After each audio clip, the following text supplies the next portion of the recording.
Xalayaan jaalalaa kun yaadannoo fiilmii miidhamaa yommuu ta'u, xalayaa boonaan soolaniif yeroo adda ba'an barreessedha.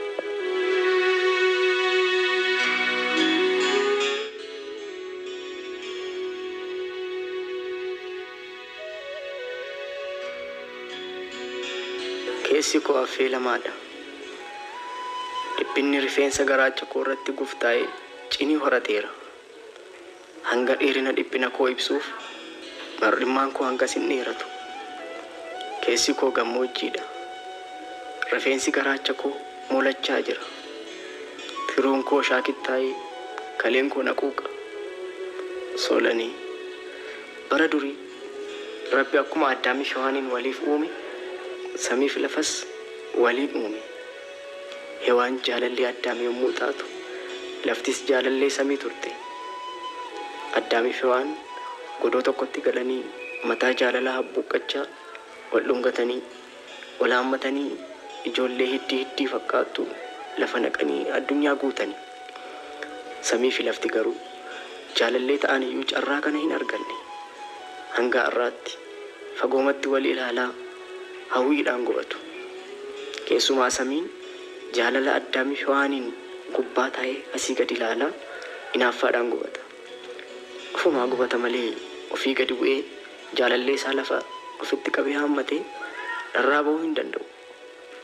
Isheenis ximbiriirtee ol baatee ros jettee bobaasaa jala lixuu hin dandeessu.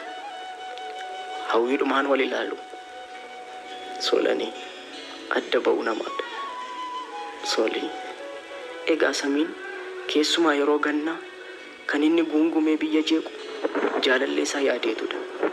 Kan inni gurraachee duumessaa'us jaalallee isaa ishee hawwee dhabeef uffata gaddaa uffachuusaati.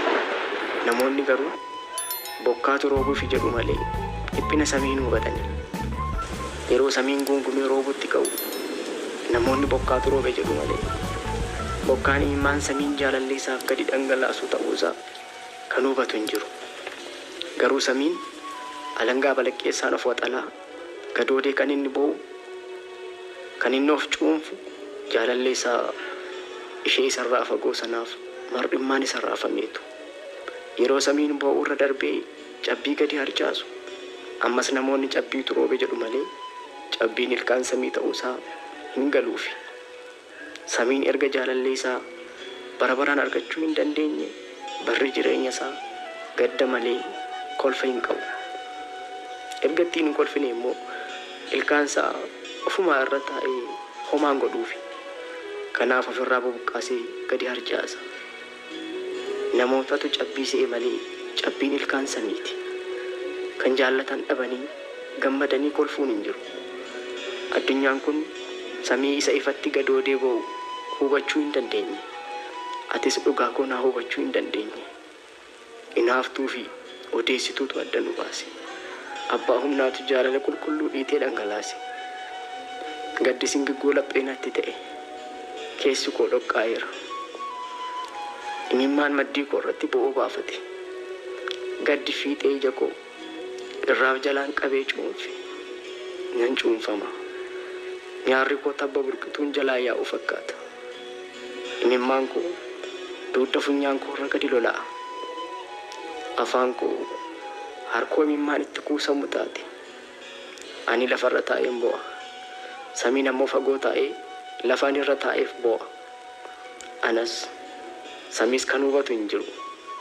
Soolii ansi dhabee jiraachuu hin danda'u.